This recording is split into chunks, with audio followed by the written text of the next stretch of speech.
All right, so let these folks introduce themselves real quick. I'm with some very important people today, and I'm so excited.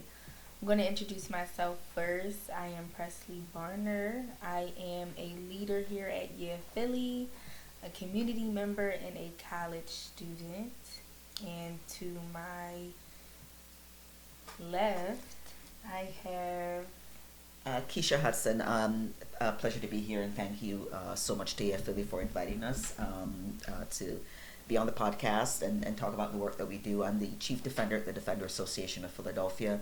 We are a 92-year-old organization.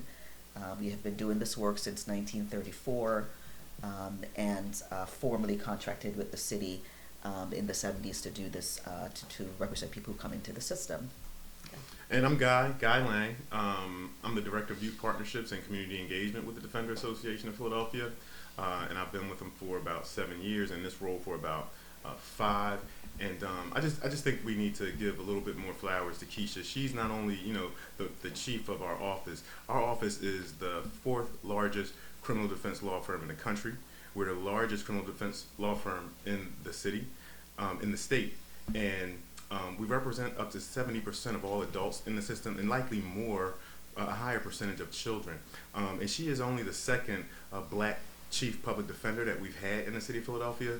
She's the second black woman chief that we've had at our office, and I think that that deserves to be recognized. In addition, I want to say thank you guys for having us. I'm grateful for the opportunity. Your platform is dope, and thanks. You're welcome. And I am Kendra Vanderwater. I am the co-founder and co-CEO of Yeah Philly. And Yeah Philly works with young people who are charged with a gun or a violent crime. And so we partner with the Defenders Association on a lot of cases for young people. Let's get ready. All right, so we're gonna hop straight into the first question. What is a public defender? I will take that one. So we are the only constitutionally required lawyers. We're the only ones. You have a Sixth Amendment right to counsel if you are arrested and charged with an offense, juvenile or adult level offense. You are entitled to representation by a public defender. We do not take payment from our clients. But you are entitled to counsel. We are actually required by the Constitution. If we assess that you cannot afford counsel, then we are appointed to represent you. Last year, what that looked like in numbers was we represented around 34,000 people last year. Oh, that's a lot of people. It was around 4,000 children because we also do, we That's represent a lot of kids. kids. It's a lot of kids. It's not just kids in what we call delinquency. We also have a dependency unit, and we represent children who are going through dependency proceedings in Philadelphia. So we are appointed to represent our clients. We went to law school. I'm a graduate of Cornell Law School. You have to graduate college and graduate law school. We have to then pass a bar exam, and I know a lot of education or miseducation around our qualifications. And I just want to take a quick moment to just say that the media narratives about who we are, unfortunately, are never positive, and that drives how people see us and how they feel about us. And we're constantly trying to build trust with the people we represent, because I think there's very negative narratives, in mainstream media and outside of mainstream media about who we are, what we do, our qualifications. And let me just say before we go on, like she described the profession, she gave a professional description of a public defender. I think it's necessary to say that public defenders in the city of Philadelphia and all across this country are passionate about advocacy. They're zealous about the representation that they provide, and they have a heart for this work. The folks who come on to our office and join as public defenders, they don't join for the money. These are folks who could definitely go out into the field and become, attorneys or be attorneys in private practice and make tons, shitloads of money. The thing is, with our office, there's a passion that's required to do the work. There's dedication that's required to do the work. There's a lot of sacrifice that these folks that do the work have to make. So I think, yes, as professionals, that's what public defenders are. But personally, I think we need to highlight them as being the advocates that stand in front of injustice to ensure that our young people and our adults have an opportunity at a fair trial, have an opportunity at justice, they have an opportunity of fairness. So that's a public defender. So, in addition to what Keisha said. So why do you think there's so much stigma and backlash around the role of the public defender, or why people look down or speak poorly about public defenders? Let me just give you a national funding landscape, and the funding public defense is one of the things that I think is most important to me. Nationally, America should be funding indigent defense at almost $21 billion a year. I'll say that again, $21 billion is what we need nationally to adequately fund public defense systems around the country. America is currently at $6 billion, right? $6 billion. That's what we spend on public defense. What that means, and it was how the system was designed, right? Even though you have a right to counsel and you have your rights to a jury trial, we do not and have never been funded at the capacity that we need to be funded to be able to do the work effectively. I'll talk about Pennsylvania. Pennsylvania just 2 years ago funded public defense statewide at $7.5 million a year. That's the entire Commonwealth. I compare Pennsylvania to Michigan, which has the same population of people who are just as impacted. Michigan spends $350 million per year on indigent defense. 7.5 million, 350 million. 6.1 billion, 20 billion. So we've always been critically underfunded. It's a system that was built in racism. It was a system built to, and I draw a lot of parallels to slavery when it comes to the involvement in the juvenile justice system and the adult system, because the parallels are there when we see who this has targeted, and communities that are over-policed and over-surveilled, and the communities that are coming into the system. 95% of those kids I talked about in delinquency are black and brown, and in dependency, 88% of them are black and brown. And so we've never been funded adequately, not here in Philly, not here in PA, and certainly not when we look at the systems around the country. Because of that, you do get inadequate representation. There is no way I'm sending to my lawyers, you're going to go to court with 15 people and think that my lawyer, if they're sleeping, which I ideally want them to get some sleep, is going to be prepared to do all the things they need to do on 15 cases. When I was coming up 24 years ago, when I started here at the Defender Association, I would walk into court with 45 kids that I was responsible for. Because back then, they would have between 6,000 and 8,000 petitions filed when I started in 2002, and I would walk into court responsible for 45 kids. Now, diversion, the work that community groups like the affiliate are doing, we're seeing around 12 to 1,300 petitions filed against children. That's progress, but what we're seeing is complicated in the fact that the cases are much more complex. Our kids have more complex needs of trauma in various systems. And they need more in terms of the work that we need to do on their behalf. But the system was never designed for us to be able to say we're doing effective work and adequate work. We do zealous work, but the effectiveness depends again on the resources that we have and can devote to each and every child that we represent and each and every client that we represent. And two things. The first thing is on your platform, you have a community of folks who may find themselves impacted or coming in contact with the system. Those are the folks that need to advocate for the public defender. Those are the folks that need to make noise and let our city know that funding is important, it's imperative, and it's necessary for us to effectively represent our clients.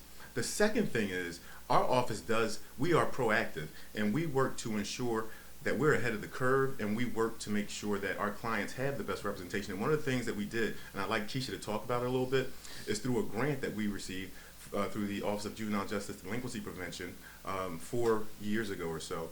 We were able to transition from the format of representation to a format that now gives our young people the attention that they need per attorney. Keisha can talk about that a little bit. Yeah, just moving our practice vertical, right? Yeah. Horizontal, when our kids had to need a different advocate each and every time they went into court was just not an ideal structure for us, and so now they have one advocate that will be with them throughout the course of their case, which is just best practices, particularly for our youth. Before Presley asks this next question, I want to bring up, because you heard everything that Keisha and Guy just said, training wise. They went to law school. They had to pass the bar. I went, but I didn't public finish. defenders. We're going to ask you later why you're not a public defender. But you all are attorneys. Public defenders are attorneys. So we often, every day, have young people be like, I don't got an attorney. I got a PD. Yeah. And we have to correct that and say, they're all attorneys, right? We have to talk about the differences, but you have an attorney. And it's this stigma that goes around that says that, you know, society thinks if you have a public defender, you have a terrible defense and you don't have an attorney. So that's what's going around young people's minds in Philadelphia, and I want you to talk about that. But the data, going back to funding, the data is, when people hear about the rate of pleas, or admissions, right? We, in Philadelphia, it's between 90 to 92% of our cases end in some sort of plea agreement. And I'll tell you, there are multiple reasons why that is, right? The one big reason has to do with cash bail. Even one day in custody or detention can uproot an entire person's life, an entire family's life.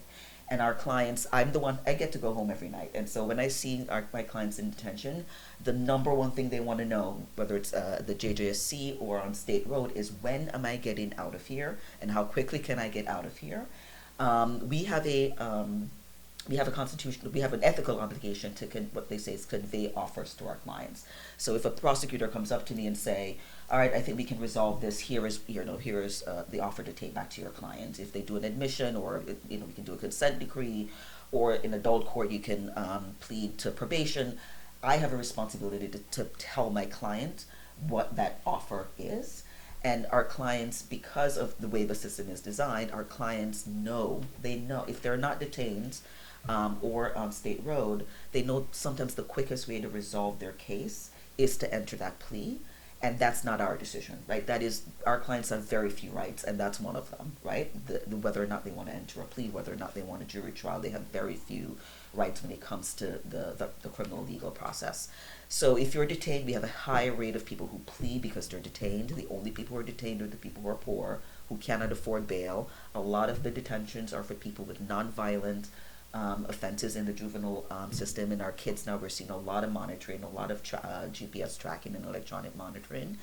And people just want that to be done. Like, they want that to be done as quickly as possible, whether it's detention or surveillance or probation. They just want the system to not be a part of their lives. And a lot of times the quickest way to do that is by entering a plea or entering into some agreement. So our kids see this, our adult clients see this, and they assume, again, that we're not going to fight their case. The other quick point that I want to make, too, is that we are, unfortunately, in Pennsylvania, and a lot of PD offices around the country, you're part of the city structure or city government. So Philadelphia, our office is the only independent public defense agency in the whole Commonwealth.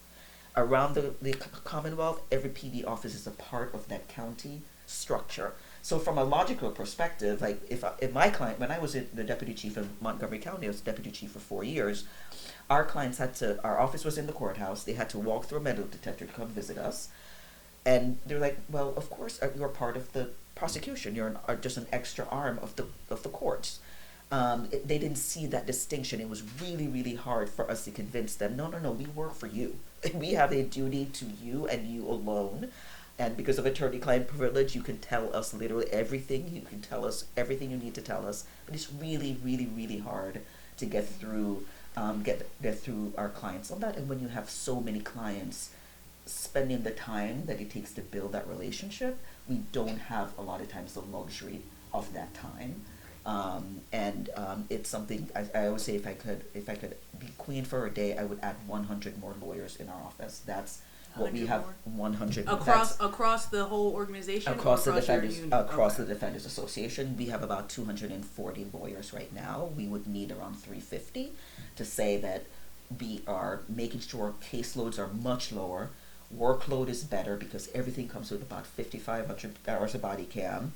And so we'd be able to actually meet what I think would be effective standards. That would be my estimate of, I would ask for about 100 more lawyers. And let me say this too. Keisha did mention like our defenders get to go home at the end of the day. Yeah, they get to go home, but I think what needs to be said also is if our clients are up all night, we're up all night. Mm-hmm. So we are joined to our clients in that way. And so it's not that we get to go home every day, we get to go home, but we're still on the clock.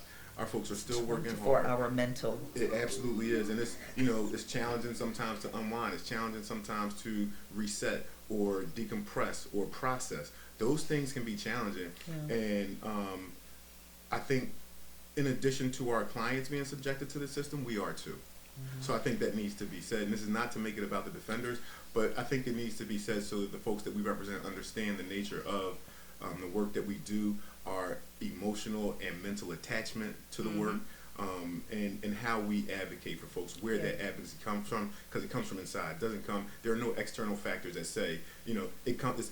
It's innate with us. So when we go home, yes, we go home. But our clients are up all night. We're up all night too.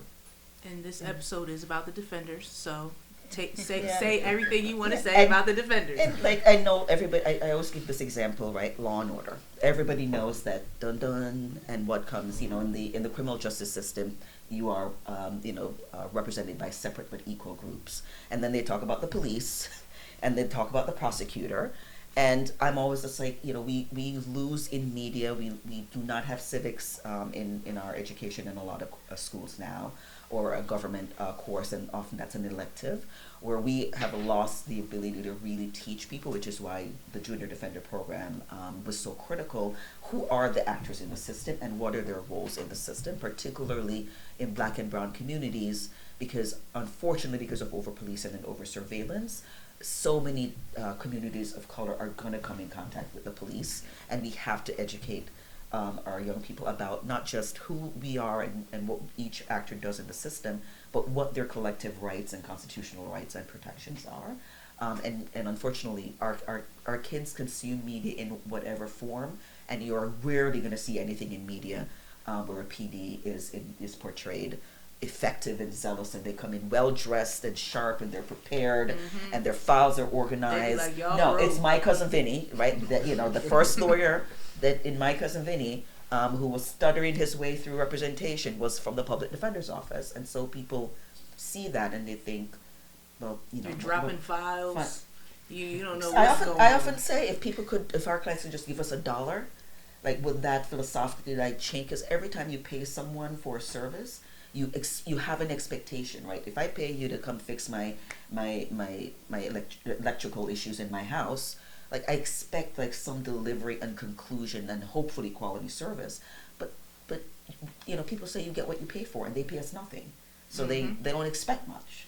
And then we see that you brought in a lot of money to the Defenders mm-hmm. Association since you've been here. Yes. But we see that this is an important conversation about why the government should be funding you all. And this is not the lack of resources and the lack of funding is intentional. It is. And we need to be talking more about that. And your campaign last year, yeah. right? About why is your line item in the budget minuscule mm-hmm. compared to everyone else? And I think this needs to be a bigger conversation about the importance of funding public defense. Yes, I always say budgets are moral documents, and they're moral documents that talk about what a city's priorities are.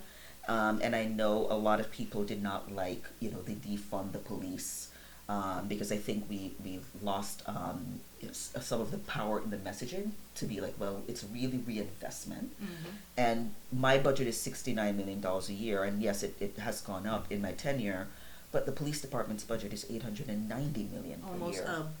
Almost $1 billion to policing. And then when you look at the funding for the district attorney's office, we're not balanced. And you look at the funding for the courts, we're not balanced. And then, don't let me get started on the funding for incarceration, both locally and statewide. It's such an imbalance. And when you look at the fact that it's people of color and communities of color, it's why I always draw the parallels to slavery, and it's why I draw the parallels, right, of GPS monitoring to shackles that enslaved Africans wore. Because it's just another system, that I think is being used to again prop up and extend capitalism. But that's another podcast. And I think something that Keisha failed to say was, and she's never going to say this, right, because of her level of humility, right? And that is she's brought in more as far as the Defender Association of Philadelphia's budget over a short period of time than we've had in the history of this office. That's what I wanted her to say, but she wasn't. She's not going to say it, but listen, she's for us by us. She's a black woman, right? And one thing that I found in my advocacy and in the role that I play as the defender, and also my role in the community, because I will tell you all day and all night, and I'm hopeful that Keisha don't have a meeting with me with HR when we go back. But I'll say this, and I'll scream it, from the rooftops, and this is the hill that I'll die on. I'm a community member who works at the defender office. I'm not a defender who just happens to work for the community, and that allows us, and again, that's a testament to Keisha and our former chief Kier, who brought me on. Keisha, who's commissioned so much of the work that I do and ensured that it was funded. She's a person that's for the people. And she, as a black woman, like I said, I have an affinity for black women. I think you all are queens. I think you're beautiful. I think you deserve flowers every time I see you. Yes. And because of that, I feel like she's a nurturer. She cares about us. She ensures the safety of somebody. Like, I could tell you stories, but for the sake of confidentiality, I won't. But she puts herself on the line day in and day out, and she ensures that our clients have the best representation. She takes a lot of flack. You should see some of the shit that people post on, maybe if she'll say something on social media or something. And you can catch me responding to some of them, which people told me to stop doing. As you should. No, sometimes they need a good clap back. So we were on a radio show a month and a half ago or something like that, and with the angriest black man in Philadelphia, and I said something, and it meant something to me. Keisha is quickly becoming the angriest black woman in America. And proudly, right? And to stand beside her in the work that she does and the way she represents us in our community, that shouldn't go unnoticed. Yeah, I'm here for it. Yes. All the work that you all do too, because I tell you this. So, no, really, and you know this about me, right? So, in this work, I've been doing this work now for about 7 years, right? With the Defender Association. I've been a community member my entire life. I'll be 54 next week, and in that role, what I've come across time and time again are black women, and they don't always have to be like the head of whatever organization or lead that organization, but they are the foundation. Have an official title. They're the backbone. We get it done. Spine. Yes, y'all get it done. And I'll say this: I don't care what work you see me do, or you might see me on social media, and I'm doing this, that, and the third. There's a black woman beside me. We know. There's a black woman behind me. There's a black woman on the other side of me, and they push me over. They pull me over. They get me around the side. They get me above something, under something. They make sure that those obstacles and those barriers that people create, they do what they need to do to remove those barriers so that the work can continue. And this is time and time again, just about every organization that I work with or that I choose to work with is led by a black woman, or there's some black woman in there doing something important. And the same thing can be said about our office. And so listen, I'm not worthy of you guys, so. All right. That was really nice. You laid it on real thick. Thanks. Okay, so that was a lot. I'm not going to say. I'm going to just go ahead and say that was a lot. And if you could try in your best way possible, how can you put some of those things in like young people words? Like because I know like some of the words that you were saying, I was like, what is that? Yeah. But then I'm also thinking like, dang, well, how could a young person utilize the information that's being said on a podcast right now? Yeah. I think we do a really fantastic job, and Christian is here who does our social media, of really trying to make sure that we are translating a lot of like this legal jargon and this legal language. And after 24 years, I still do it, right? Like juvenile. Like nobody walks around saying the juvenile, but it's like it's the power of language existence. I'm gonna say a cop was about to take me to the district because I told her don't call me that. But we in the system, it's like condition. I'm always saying to myself, why are you using that language? Like once in a blue moon, you'll hear me say vehicle. You only hear people say vehicle on a police report or a police officer testifying in court. Mm-hmm. But being a PD for so long, I find myself sometimes adopting that way of speaking. But I think on social media we do, I think, a really fantastic job of keeping the material short and used in language that everybody can understand. Guy does a fantastic job with our junior defender program in terms of what we are teaching in the schools that we are in. And when we have our junior defender intern program, making sure whatever materials we're producing that people can access those materials. I want to give a lot of props to Philly's comic book, about interactions with the police and rights with the police when, if you're stopped. And again, right, I think we as public defenders, one of the things that we have been discussing is really moving our organization and training on language. And really breaking down, trying to move away from a lot of the words that we have just been so used to in the system, and as a way to reach our clients better, but also just to take the power away from those words. And another way that we are committed to educating our young people appropriately and being, and exercising cultural humility when we engage and educate our young people is through our Junior Defender program. And we have 2 courses that we offer now with our Junior Defender program. One is the Junior Defender 1, which is the original Junior Defender that we've been teaching all over the city of Philadelphia for the past six and a half years. And that program, that course, is a course because the whole thing's a program. You got Junior Defender 1 course and Junior Defender 2 course.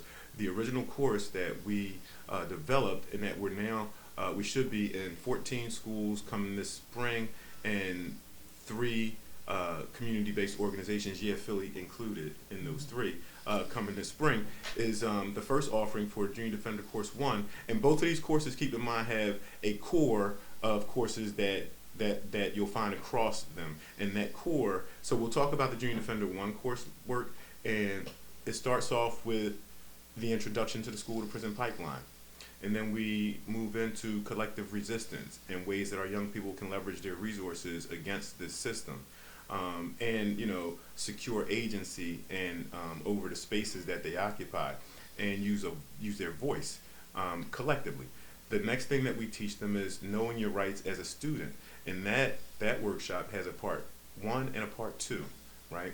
Then we move into school resource officers and school discipline, and that's a part 1 and a part 2.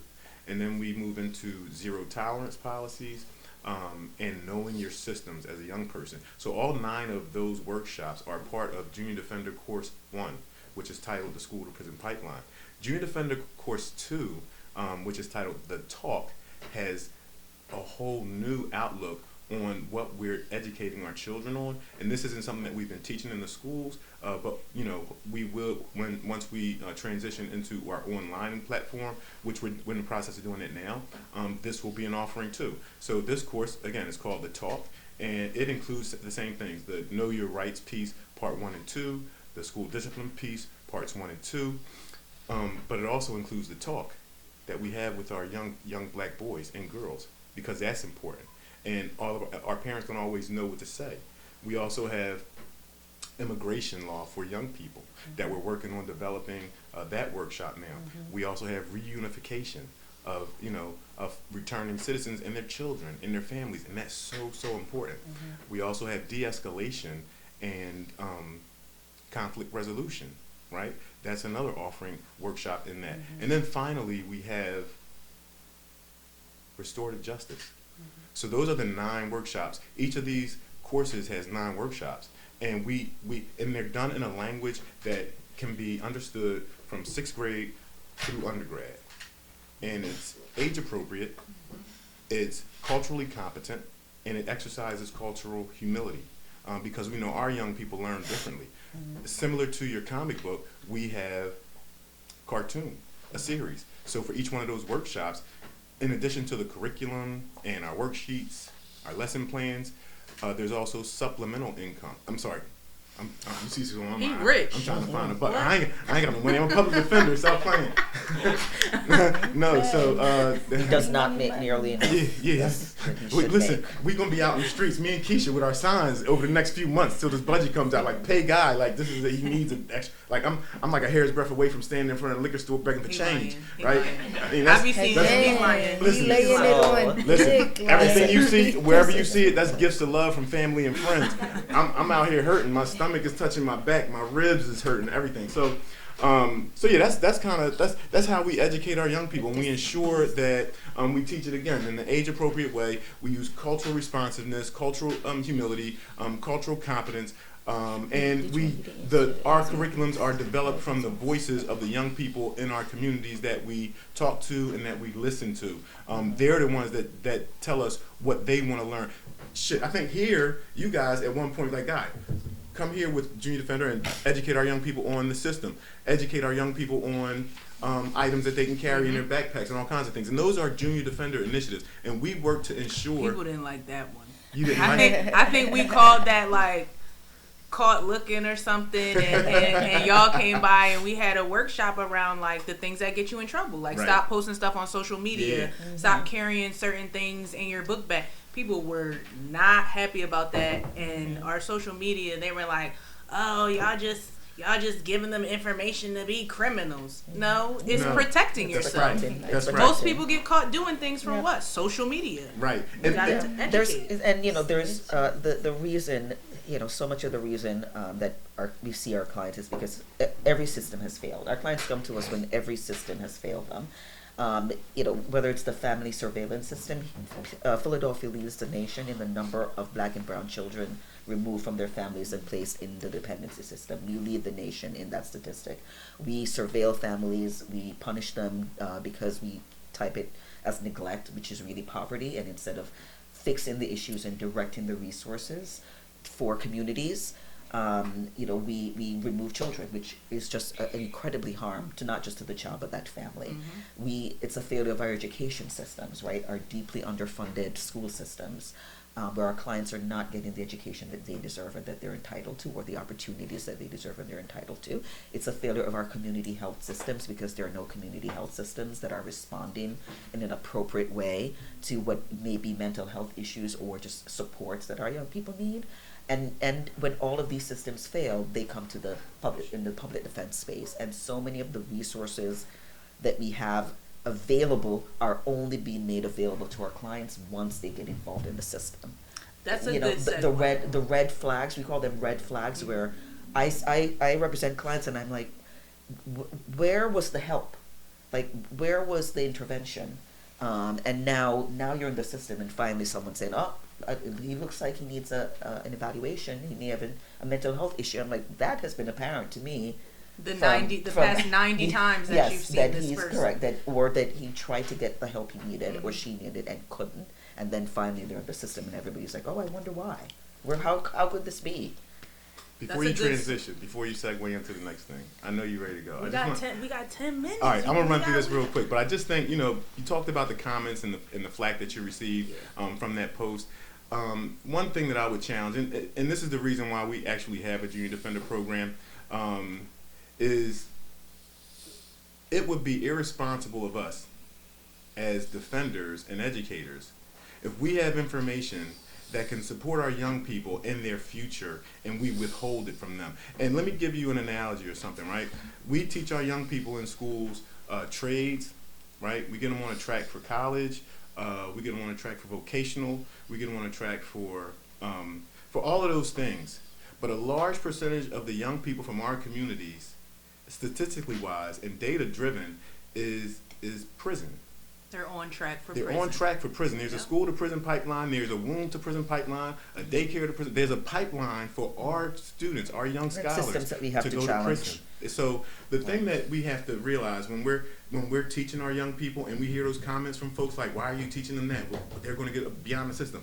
Those are people who are obstructionists. Those are people who contribute to the school to prison pipeline. Those are people who will say, teach my kid how to get into college, but don't teach them how to navigate this system that inevitably they are going to come in contact with at some point in time. So when you hear that, I think that's the spirit that's in the vein that you need to take it in and approach it with, and educate folks, because those are opportunities to educate our young people, and that aligns with the Defender mission. It aligns with the vision that Keisha has for educating our young people. And again, like, she's clear about this. We are irresponsible if we don't teach our young people about where the system says they're going and give them an opportunity to push back against that system, to take agency over their spaces, and to ensure that they remain the biggest threat to systems like the school to prison pipeline, because it's not going to be us.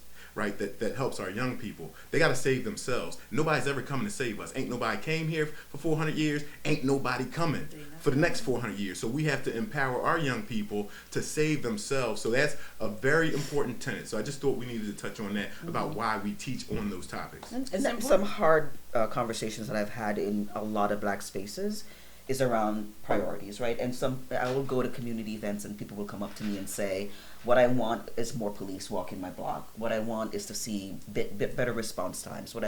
And I flip it and I say, you don't really want that, right? Like, that does not make you safe. The police come when you call 911.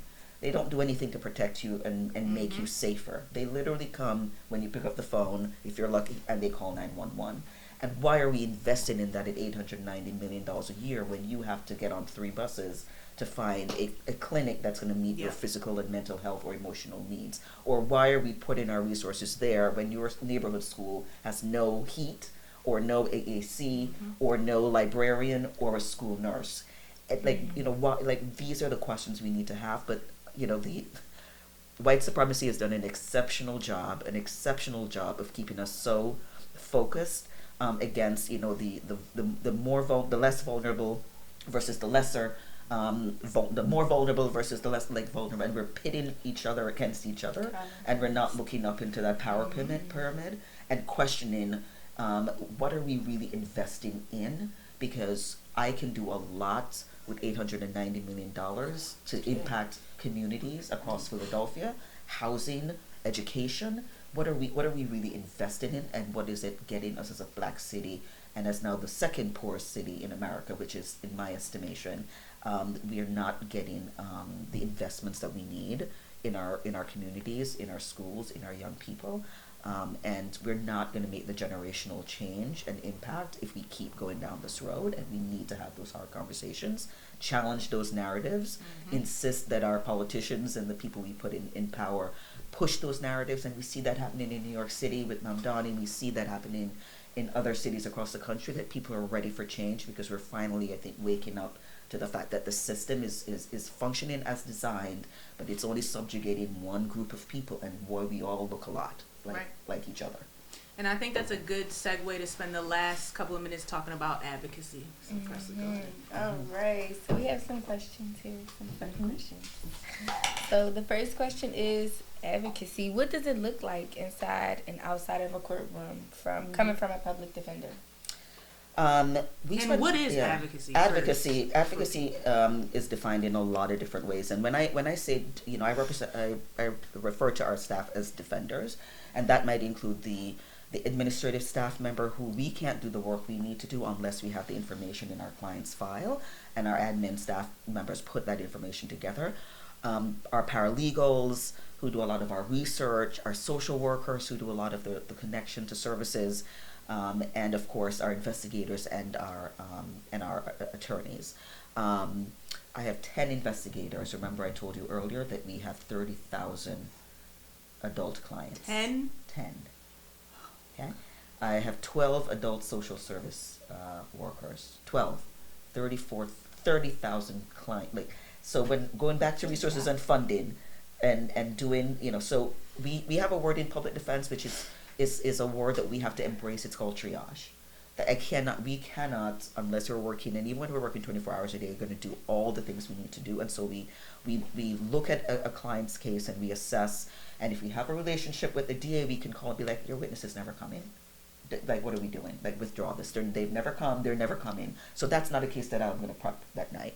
Because I look at my case and that witness has never showed up. I may be in for a rude awakening the next day when I go to court, and there she is in the front row. But that may be a case that I'm not going to prep. I'm going to put that aside. Then it's be triage based on the level of charges. So my more serious cases are going to get the focus more. If there's a case that I think is going to be diverted and the client ends up getting his record expunged, I'm not going to spend a ton of time on that case, because that's a good outcome for the client. If it's a gun case or an ag assault and I'm looking at my client's record and he has contact or she has contact, and I'm like, oh shit, this might be a state sentence or county sentence if we go to trial and lose, that I'm spending a lot of time on. I may be getting an expert, I may be getting an investigation done. And so we triage, and my mental prep is making that assessment, and we train our attorneys really well to make the assessments from looking at their cases, looking at the client interview, looking at the investigation that's been done, or social services. And then you have your client who then, part of our interview form, says, what is the outcome you're looking for? Like, what do you want? What's the outcome? And we also ask, what are your goals? And a lot of times we get information from clients to be like, I cannot be found guilty. I need to have my CDL license, or I'm in school for X. Okay. And that also helps us do that triaging and that assessment before we go to court. Then we go to court, and it can be chaos. Like, we spend so much time training our lawyers on how to work that courtroom, because the private counsel are coming in and out with their one or two cases. Great, good for you. Our PDs are there, and they have so much going on in that courtroom, and between clients and witnesses and experts and all of that might be happening, the advocacy could look very, very different. The advocacy, sometimes I say, be mindful of how you're being perceived. You don't look too chummy with the prosecutor, but sometimes being chummy with the prosecutor gets us the outcome that we want, but it's not going to be perceived that way by someone sitting in the gallery. And we see that a lot too. Yeah, they're not going to be perceived. You're in court for somebody for a shooting, and they're being sentenced, and then you up there talking about, oh, what you doing on vacation? Oh, how was your night last night? People get really upset about it, but I see that a lot too. And the perspective is that's person that I may be able to call when I'm prepping a few days before or the day before, and be like, let me talk about the mitigation, or let me talk about this kid who's going to get into college, and what are we doing? Like, withdrawal, null process, give me the consent decree. Yep. We can just but the perception again is can be impactful that way. So advocacy could be along that entire range, but when we have the volume that we have, being able to assess what we're going to do on a particular case may be informed by a number of issues having to do with the work that needs to be done and the stakes for our clients. Okay. For a young person, what should they expect from a public defender? As their client.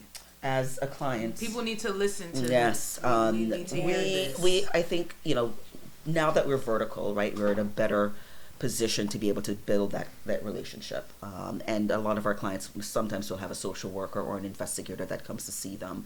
I think need to understand that we have the duty of attorney-client privilege, right? We have a duty of confidentiality. I've been doing this for 24 years, and I represented clients who are on death row, and my cases took a very long time, right, to wind their way through the system. And it took me sometimes years to build that relationship. These cases move so fast that we may not feel that we have the luxury to build that relationship and to build that trust in a very, very quick way with people who may not have had trusting advocates in the past, or people in positions of authority in the past. And so the expectation is that we should be visiting with you, we should be meeting with you. The first time we see you should not be at the bar of the court unless we were just appointed in some way to represent you. That happens way too often, where private counsel doesn't come to court on the adult side and the judges look to the PD and be like, you're it. So we got a lot of our clients that way. But the expectation is that those visits are happening.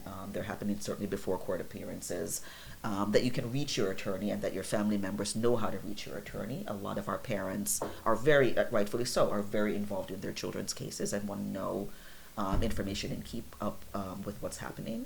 And that you should have some agency. And while we are the legal experts and can advise, let us advise. We're real lawyers. We went to law school. We're really smart.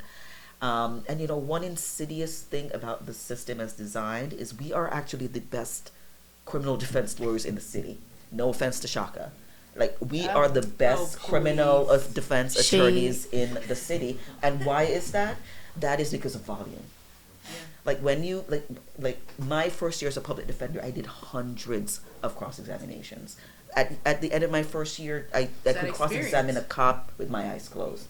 So because of the volume and because of how often we're in court and because of the number of cases we have, we gain skills really, really, really quickly that may take someone who goes to court and has a trial once every 3 months, a really long time to build that skill up. So we're good.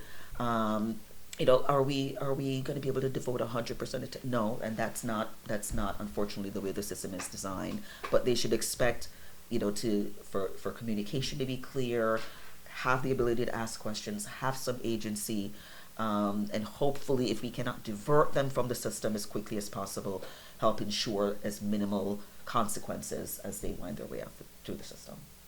I like it. So let me ask the both of y'all, because there was a question somebody had about, is it a bad option for a public defender to be your attorney if it's a gun or a murder case? So I'm going to flip it and say, if the two of you had a gun or a murder case, are you getting a public defender? Yeah, and here is why. I am proud of we have the best homicide unit in the country, and I'll tell you why in 2 facts. 1, every wrongful conviction overturned in the Krasner office, and I believe he's at 42 or 43, not one of them had a public defender. Not one. These are court appointed, or you paid your good earned money for private counsel for you to then end up wrongfully convicted and incarcerated. And number 2, I did death penalty work for 10 years. I represented people who were on death row in Pennsylvania. Not a single person on death row from Philadelphia was represented by the Defender Association of Philadelphia. All my Philly guys who I represented for 10 years had court appointed or private counsel. We have never, ever had someone out of that homicide unit sentenced to death row. So we hands down have the best homicide unit in the country. I would, in a heartbeat, be like, I can name, fortunately, 2 amazing ones just retired after one was 45 years with us and the second was 50 years with us.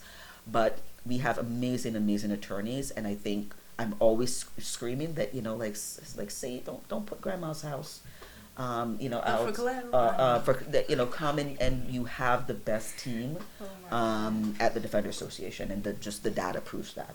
I like that. Set it straight. And so just to I would absolutely want to be represented by a public defender. I worked with them for years, and I know what goes into their preparation and how they represent folks.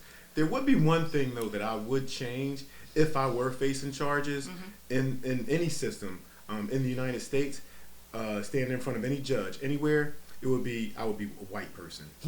You want a white public We all defender? would be. Well, yeah, I agree. I think that would ensure that we have outcomes are different. You get off easy. the best. You get the best case outcome every time, hands down.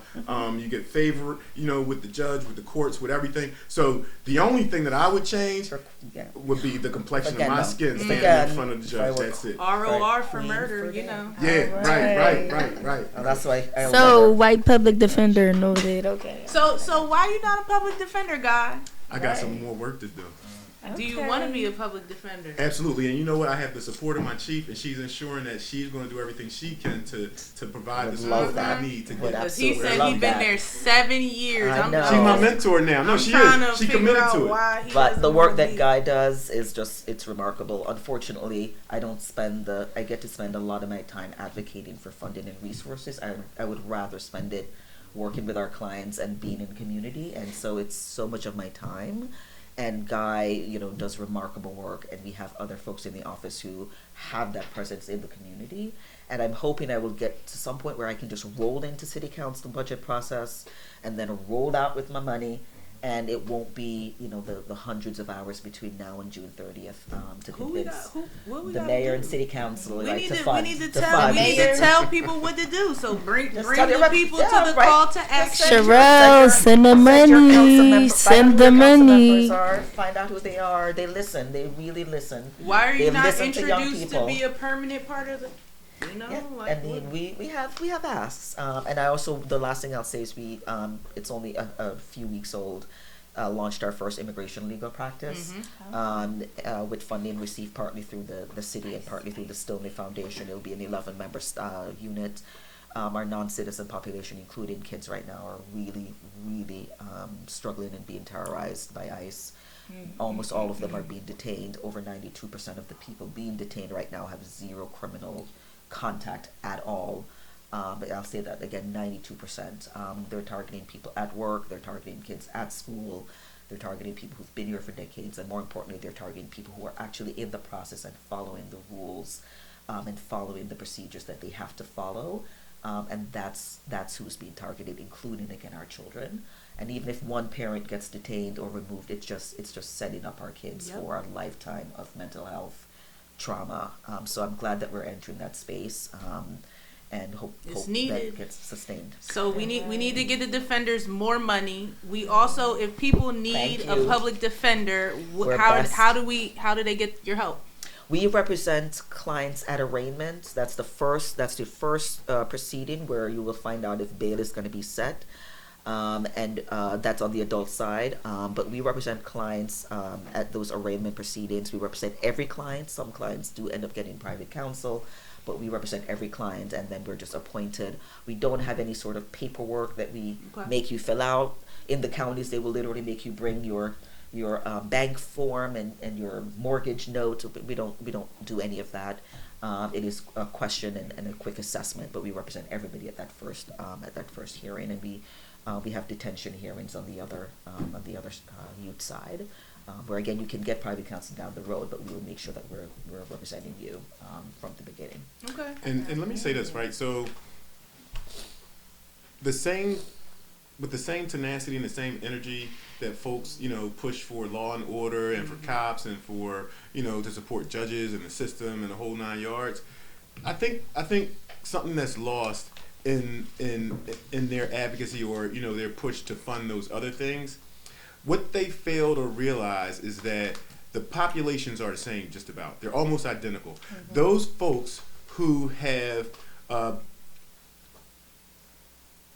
been alleged victims of crimes, that's the same population of folks who later on become accused perpetrators. Yep. It's the exact same population. I think the overlap is in the 70s, 80%, right? So when we talk about funding, law enforcement, it needs to be equal. It needs to be, it's the same group of people that we're representing, but when we talk about, because, hurt people.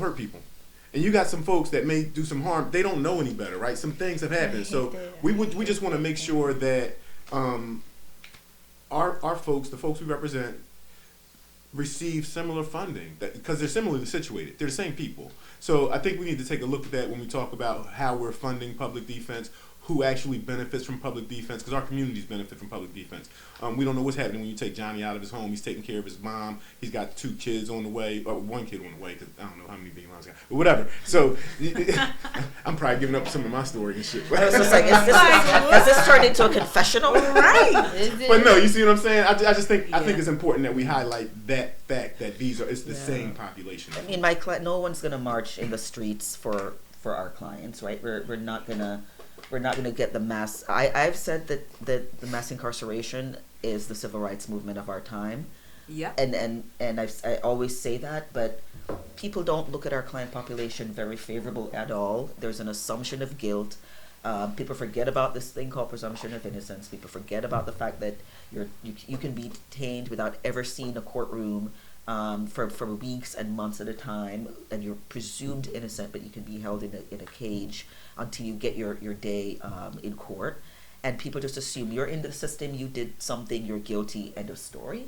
And I say public defenders, if we're doing our job right, are the best storytellers, because we are going to unpack every assumption that's made about our kids and our adults who come into the system, and we can unpack those assumptions if we need the resources and we need the support. But that's our job. We have to unpack that narrative of who our clients are. But we are not paying enough attention to the mass incarceration footprint or doing anything to shrink it. And to me, it is slavery by another name. It is. So, Presley, do you have any closing remarks? I mean, I would like to thank the Public Defenders Association for coming here. Thank Keisha you for Hudson, Chief Black woman, bringing in all the money, Remember getting the it angriest done. Black woman in America. That's fine. I mean, hey, you get it done though, so it doesn't That's right. matter. That's right. Guy Lang, community soon to be attorney, okay, almost public defender. Last words for Presley? That's a wrap. It's a wrap. Yeah. Everybody needs to support public defense. You Thank heard you. all the myths busted, the stigmas discussed. Sherelle, send that money. I'm not gonna say Send it the money, again. Sherelle. I mean, here we are. We gotta. I mean, this is representation for our people, so Yes. we definitely need to invest in it. We know that the system does not invest in the people we work with, in young people, in Black people, brown people. So we need to get it done. Just shout out to you, Philippe. You are an incredible organization, Kendra. We need Your money, too. Your Yeah, leadership. we do need some I money. was gonna So if end y'all want to with- send over Please this way do. as well, we're open. Please do. We're never closed. And also for all the young people, I hope this was very informational to you all. I hope you guys were able to understand what they were saying, and if not, if you do end up behind bars again, listen, the public defenders are going to help you. If you had a gun, make sure he white, and that's just that.